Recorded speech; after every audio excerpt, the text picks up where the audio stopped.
Alright, you see this? This is the perfect example of positive feedback, along with the function of body systems. How did I get here? Well, we'll have to rewind a bit for that. So I started my day in class, just reading any old book.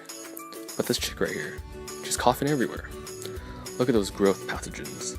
Luckily, my immune system defends against all those pathogens and agents that cause disease. Gross.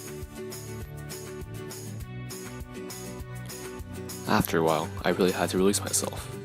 Good thing my body has an excretory system that allows me to expel waste from my body through various means. Well, now it's time for PE, but walking there takes quite a bit of energy. Good thing my respiratory system allows me to take in oxygen, supplying my cells to be able to do the things they do, like allow me to move. Tennis is probably the best sport ever created, but I can't possibly play tennis without the aid from my circulatory system. My circulatory system transports nutrients to my cells, giving me energy. Ouch, that really hurt. Luckily, my skeletal system, which includes my bones, and my integumentary system, which includes my skin, properly protects my body from harm. Generally.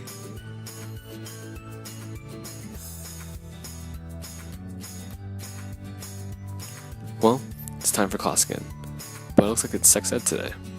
It's time to learn all about the reproductive system and how it produces offspring, like me, or you, or anyone else for that matter.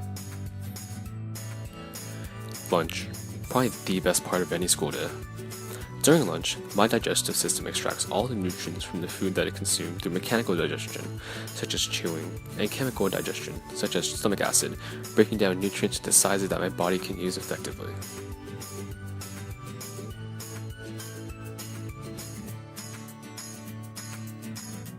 Oh hey, watch this.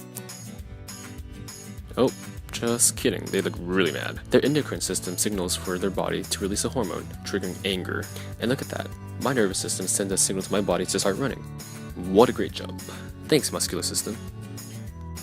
Alright, so now while Andrew runs, let's talk about the nervous system. So first he sees the car.